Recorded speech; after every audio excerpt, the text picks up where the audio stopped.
అహంకారం పనికిరాదు. ఒక్క విషయం చెప్తున్నా మీకు, కోనసీమలో చిరంజీవికి జగన్మోహన్ రెడ్డికి కంపారిజన్ ఉందా తమ్ముళ్ళు? కంపారిజన్ ఉందా అని అడుగుతున్నా మిమ్మల్ని, ఉందా అని అడుగుతున్నా. చిరంజీవి కొన్ని సంవత్సరాలుగా చిత్రసీమలో రారాజుగా వెలిగినటువంటి వ్యక్తి. వారి యొక్క కళామ తల్లికి చేసిన సేవలు గుర్తుపెట్టుకొని కేంద్ర ప్రభుత్వం కూడా పద్మ విభూషణ్ ఇచ్చారా లేదా అని మిమ్మల్ని అడుగుతున్నా. అదే మరిగా Rajamouli one of the best director. ఆయన సినిమాలు తీశాడు, బాహుబలి ఇవన్నీ, త్రిపుల్ కూడా మన తీశాడు. ఆయనకు కూడా పద్మభూషణ్ ఇచ్చారు.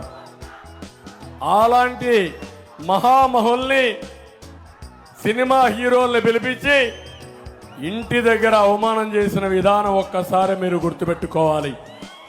నేను 14 సంవత్సరాల ముఖ్యమంత్రిగా ఉన్నా, ఏ నటుడు కూడా నేను అవమానం చేయలా. నటుల్ని గౌరవించిన సంస్కారం మాది. పవన్ కళ్యాణ్ గారి సినిమాలు వస్తే కనీసం సినిమాల్లో ఆడడానికి రేట్లు కూడా ఇవ్వని దుర్మార్గుడు ఈ జగన్మోహన్ రెడ్డి. అంటే మనమందరం ఆయనకు బానిసలు కాబట్టి ఆయనకు ఊడిగం చేస్తే మన సినిమాకు రేట్ ఇస్తాడు. వీళ్ళ అబ్బా సొత్తు, వీళ్ళ నాయన సొత్తు అనుకున్నాడు.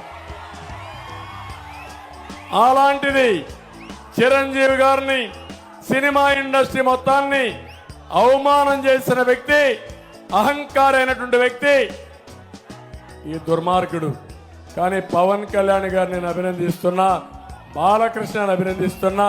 నీ సినిమాలను ఏమైనా చేసుకో, ఆడగనకపోతే చూసుకుంటాం, నాకు మెరిట్ ఉంటే ఆడతాయని చెప్పిన వ్యక్తులు పవన్ కళ్యాణ్ గారు అని చెప్పి కూడా నేను మీకు తెలియజేస్తున్నా.